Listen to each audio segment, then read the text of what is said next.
Hello everyone, welcome back to my channel. మనకి junior assistant ఉద్యోగాల భర్తీ అయితే విద్యుత్ సంస్థలో రిలీజ్ అయితే అయ్యాయి.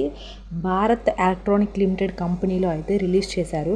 సో మనకి హైదరాబాద్లోనే ఉద్యోగం అయితే ఉంటుంది. సో ఇందులో సెలెక్ట్ అయితే మంచి శాలరీ ఉంటుంది అండ్ ఆల్సో అదర్ బెనిఫిట్స్ కూడా ఉంటాయి. ఒకవేళ ఇంట్రెస్టింగ్గా ఉంటే ఖచ్చితంగా కింద డిస్క్రిప్షన్ లింక్ ఇస్తాను, అప్లై అయితే చేసుకోండి. దీని గురించి పూర్తి సమాచారం ఈ వీడియోలో అయితే తెలుసుకుందాం. సో అంతకంటే ముందు మన ఛానల్ ఎవరైనా ఫస్ట్ టైం చూసినట్లయితే ఖచ్చితంగా వీడియోని లైక్ చేయండి, షేర్ చేయండి, సబ్స్క్రైబ్ అయితే చేయండి. ఆ చిన్న సపోర్ట్ అయితే ఇవ్వండి. మీరు ఆ చిన్న సపోర్ట్ ఇవ్వడం వల్ల మన ఛానల్కి కొంచెం మోటివేషన్ ఇచ్చినట్టయితే అవుతుంది. ఇప్పుడైతే మనం వీడియోలోకి అయితే వెళ్ళిపోదాం. సో మనకి ఇక్కడ ఏంటంటే ఈ నోటిఫికేషన్ భారత్ ఎలక్ట్రానిక్స్ లిమిటెడ్ ఉంది కదా, government of India enterprise under the minister of defence. So మనకి Bharat electronics limited Navratna company and India's primary professional electronics company required the following professional for electronic welfare naval system SBU Hyderabad unit and permanents of basis. So మనకి ఏంటంటే దీని యొక్క details అంటే education qualification, pay scale and age limit, so ఇలాంటివన్నీ చూసేద్దాం. So first of all ఏంటంటే మనకి qualification ఇక్కడ ఇచ్చారు, పోస్ట్ నేమ్ ఇచ్చారు అండ్ ఏ ట్రేడ్ అని ఇచ్చారు, number of vacancies and reservation pattern and also grade, career path and pay scale అనేది అన్నీ డివైడ్ చేసి అయితే పెట్టారు. సో ఫస్ట్ ఆఫ్ ఆల్ వచ్చేసరికి ఏంటంటే మనకి ఇంజనీరింగ్ అసిస్టెంట్ ట్రైనీ, EAT అంటారు, engineering assistant trainee, 3 years diploma in engineering from a recognised institute. So మనకి ఏంటంటే 3 years డిప్లొమా ఉంటుంది కదా ఇంజనీరింగు. ఎవరైతే డిప్లొమా చేస్తారో వాళ్ళైతే ఎలక్ట్రానిక్స్ కమ్యూనికేషన్, మనకి డిప్లొమాలో ఎలక్ట్రానిక్స్ కమ్యూనికేషన్ చేస్తారు కదా, సో వాళ్ళకి ఎన్ని మొత్తం 12 వేకెన్సీస్ అయితే ఉన్నాయి. సో ఇక్కడ కేటగిరీ వైజ్ కూడా ఇచ్చారు. అన్రిజర్వ్డ్ 6 అండ్ EWSకి 1 and OBC 2 vacancies and SC 2, ST 1. So ఇలా అయితే ఇచ్చారు. అండ్ నెక్స్ట్ ఇక్కడ పే స్కేల్ కూడా మెన్షన్ అయితే చేశారు. సో పర్ మంత్ 24,500 నుంచి 90K వరకు అయితే ఉంటుంది అండ్ ప్లస్ అలవెన్సెస్ కూడా ఉంటాయి. సో ఇది మనకి పే స్కేల్ విషయానికి వచ్చేసరికి. సో 3 years డిప్లొమా ఇంజనీరింగ్లో ఎలక్ట్రానిక్స్ అండ్ కమ్యూనికేషన్ చేసే వాళ్ళకి 12 వేకెన్సీస్ అయితే ఉన్నాయి. కేటగిరీ వైజ్ కూడా డివైడ్ చేశారు, ఎన్నెన్ని వేకెన్సీస్ ఉన్నాయి ఒక్కొక్క క్యాస్ట్ వైజ్ కానీ, అండ్ పే స్కేల్ కూడా చూసేశారు. అండ్ టెక్నీషియన్ సి ఉంటుంది కదా, సో టెక్నీషియన్ సికి వచ్చేసరికి ఏంటంటే SSLC plus ITI plus 1 year apprenticeship ఆరు SSLC plus 3 years national apprenticeship certificate course. అంటే మనకి ITI ట్రేడ్ చేసి ఉంటారు కదా, సో ITI ట్రేడ్ సర్టిఫికేట్ అనేది కంపల్సరీ అయితే ఉండాలి. సో ఈ ITI ట్రేడ్ సర్టిఫికేట్లు కూడా ఎలక్ట్రానిక్స్ ఒకటి, మెకానిక్, సో అది మొత్తం 15 వేకెన్సీస్. ఇక్కడ కూడా క్యాస్ట్ వైజ్ అయితే డివైడ్ చేశారు. అన్రిజర్వ్డ్ 6 ఉన్నాయి, EWS 2 ఉన్నాయి, OBCకి 4 ఉన్నాయి, SCకి 2 ఉన్నాయి, STకి 1 అయితే ఉన్నాయి. సో సేమ్ ఇక్కడ కూడా మనకి ఎంత అంటే పే స్కేలు పే చేస్తున్నారు వాళ్ళు పర్ మంత్ 21,500 నుంచి 82K వరకు అయితే ఉంటుంది. ప్లస్ అలవెన్సెన్స్, ఇంకా అడ్మిసిబుల్, ఇలా చాలా ఉంటాయి బెనిఫిట్స్, అదర్ బెనిఫిట్స్ చాలా ఉంటాయి. ఇది టెక్నీషియన్స్ ఇది. అండ్ నెక్స్ట్ జూనియర్ అసిస్టెంట్ ఉంటుంది కదా, BCom, BBM 3 years course from a recognised institute, university. So కొంతమంది గ్రాడ్యుయేషన్లో బీకాము అండ్ బిజినెస్ అడ్మినిస్ట్రేషన్ ఏదో సంథింగ్ చేస్తుంటారు కదా, BBA అంటారు. బిజినెస్ గురించి ఒకటి and also BCom normal BCom ఉంటుంది కదా. సో అంటే కొంతమంది బీకామ్ కంప్యూటర్స్, కొంతమంది బీకామ్ చేసి ఉంటారు. సో ఎవరైనా సరే అప్లై చేసుకోవచ్చు. ఇది BCom, BBM, అది మొత్తం 3 వేకెన్సీస్ అయితే ఉన్నాయి. అన్రిజర్వ్డ్ 1 అండ్ EWS 1, OBCకి 1. ఇది సేమ్ పే స్కేల్ అయితే ఉంటుంది. టెక్నీషియన్స్కి అండ్ జూనియర్ అసిస్టెంట్కి సేమ్ పే స్కేల్.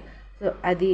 అండ్ ఇక్కడ మనకి మెన్షన్ అయితే చేశారు, engineering assistant trainee will undergo train for a internal period 6 months Bengaluru complex, during which they will be paid stipend per month on successful completion of the training and passing the graduation test they will be placed the regular pay scale indication above. So మనకి ఏంటంటే ఇక్కడ ఇచ్చారు కదా, engineering assistant trainee ఈఏటి ఉన్నది కదా, వీళ్ళకి ఏంటంటే 12 vacancies ఉన్నాయి కదా, వీళ్ళకి 6 months అనేది బెంగళూరులో ట్రైనింగ్ అనేది ఉంటుంది. సో ఆ ట్రైనింగ్లో మనకి అంతా 24K అనేది పే చేస్తారు. అండ్ ఆఫ్టర్ 6 months కంప్లీట్ అయిపోయిన తర్వాత మనకి రెగ్యులర్ కింద చేస్తారు. చూడండి ఇక్కడ వీళ్ళు మెన్షన్ కూడా చేశారు. అండ్ ఎలిజిబిలిటీ క్రైటీరియా వచ్చేసరికి, నేషనాలిటీ వచ్చేసరికి క్యాండిడేట్ మస్ట్ బి ఇది సిటిజన్స్ ఆఫ్ ఇండియా. సో మనకి ఇండియన్ సిటిజన్స్ ఎవరైనా సరే అప్లై చేసుకోవచ్చు. అండ్ ఏజ్ వచ్చేసరికి ఏంటంటే 1/6/2024 అంటే ఎప్పుడు ఈ డేట్కి అయితే చూస్తారు. సో ఫస్ట్ మనకి ఇంజనీరింగ్ అసిస్టెంట్ ట్రైనింగ్ ఉంటుంది కదా, వాళ్ళకి 28 years. అండ్ టెక్నీషియన్స్ కూడా 28 years. అండ్ జూనియర్ అసిస్టెంట్కి 28 years. సో అలా ఇచ్చారు. అండ్ మనకి ఏజ్ రిలాక్సేషన్ అనేది ఉంటుంది, అంటే క్యాస్ట్ వైజ్గా. సో ఫస్ట్ ఆఫ్ ఆల్ వచ్చేసరికి other backward classes, non creamy layers ఉంటారు కదా, so OBC candidates, other backward classes OBC అంటారు కదా, నాన్ క్రీమీ సర్టిఫికేట్ అనేది ఖచ్చితంగా క్యాస్ట్ అనేది ఉండాలి. సో వాళ్ళకి 3 years, అంటే 28 అంటే +3 చేసుకోండి, 31 years. And schedule caste, schedule tribe అంటే మనకి SC ST ఉంటుంది కదా, schedule caste, schedule tribe. So అది వాళ్ళకి 5 years, అంటే వీళ్ళకి మినిమం ఒక 33 ఇలా ఉంటుంది. అండ్ ఇది ఏంటంటే పర్సన్స్ విత్ పీడబ్ల్యూ క్యాండిడేట్స్ ఉంటారు కదా, మినిమం 40% డిసేబిలిటీ ఉండాలి. సో మనకి పీడబ్ల్యూఎస్ వాళ్ళకి అయితే 10 years అయితే ఉంటుంది, వీళ్ళకి మినిమం 38. సో ఇది ఏజ్ రిలాక్సేషను. అండ్ నెక్స్ట్ ఇంకా ఇక్కడ అదర్ డీటెయిల్స్ కూడా ఇచ్చారు, ఇవన్నీ చూడండి. అండ్ ఎడ్యుకేషన్ క్వాలిఫికేషన్ కూడా పైన అయితే చెప్పాను, అది చూడండి. ఇంకా మనకి ఎడ్యుకేషన్ సర్టిఫికేట్స్ ఉంటాయి కదా, అందులో మనకి మార్క్స్ ఎన్ని రావాలి కూడా ఇక్కడైతే మెన్షన్ చేశారు. ఇంజనీరింగ్ అసిస్టెంట్ ట్రైనీకి జనరల్కి ఓబీసీకి 60% అనేది ఉండాలి, SC ST పీడబ్ల్యూ వాళ్ళకి 50% అనేది ఉండాలి. అంటే మీ మార్క్స్ మెమరీస్ ఉంటాయి కదా, అందులో వచ్చే మార్క్స్ అనేది మినిమం ఒక 60% నార్మల్, అంటే ఉంటారు కదా అదర్ బ్యాక్వర్డ్ వాళ్ళకి 60%, అండ్ SC ST వాళ్ళకి 50%. అండ్ టెక్నీషియన్స్కి వాళ్ళకి సేమ్ 60%, ఓబీసీకి వాళ్ళకి, జనరల్ వాళ్ళకి. అండ్ జూనియర్ అసిస్టెంట్ కూడా సేమ్. సో ఇది ఇవన్నీ కూడా ఇచ్చారు. మెథడ్ ఆఫ్ సెలక్షన్ కూడా ఇచ్చారు, ఒకసారి చూడండి. దీనికైతే ఖచ్చితంగా will be required return test అయితే ఉంటుంది, 150 marks అనేది ఇచ్చారు. అండ్ ఇక్కడ ఏంటంటే మనకి టెక్నికల్ ట్రేడ్ యాప్టిట్యూడ్ ఉంటుంది, జనరల్ అవేర్నెస్ ఉంటుంది. సో దీనికి 50 marks, and technical trade aptitude 100 marks అయితే ఉంటుంది. సో వాళ్ళది కూడా ఇచ్చారు. ఇవన్నీ కూడా ఒకసారి అయితే చెక్ చేయండి. అండ్ మనకి అప్లికేషన్ ఫీజు వచ్చేసరికి 250 ఉంటుంది, +80% GST కూడా ఇచ్చారు.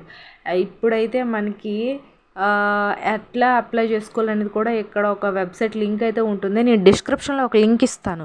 సో ఆ లింక్ నుంచి మీరు డైరెక్ట్గా అయితే అప్లై అయితే చేసుకోవచ్చు.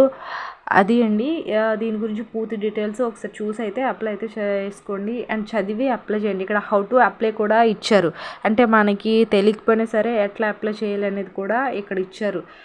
సో ఇది ఇంకేమైనా డౌట్స్ ఉంటే ఖచ్చితంగా కామెంట్ అయితే చేయండి. వీడియో నచ్చితే లైక్ చేసి షేర్ చేసి డైలీ జాబ్ అప్డేట్స్ కోసం ఖచ్చితంగా మన ఛానల్ అయితే సబ్స్క్రైబ్ అయితే చేయండి. అండ్ మన టెలిగ్రామ్ ఛానల్ ఉంటుంది, కింద డిస్క్రిప్షన్ లింక్ ఇస్తాను. సో అందులో జాయిన్ అవ్వండి, ఎందుకంటే వెంటనే పోస్ట్ చేస్తూ ఉంటాను కాబట్టి మీకు కూడా యూజ్ అవుతూ ఉంటాయి. Thanks for the watching this video.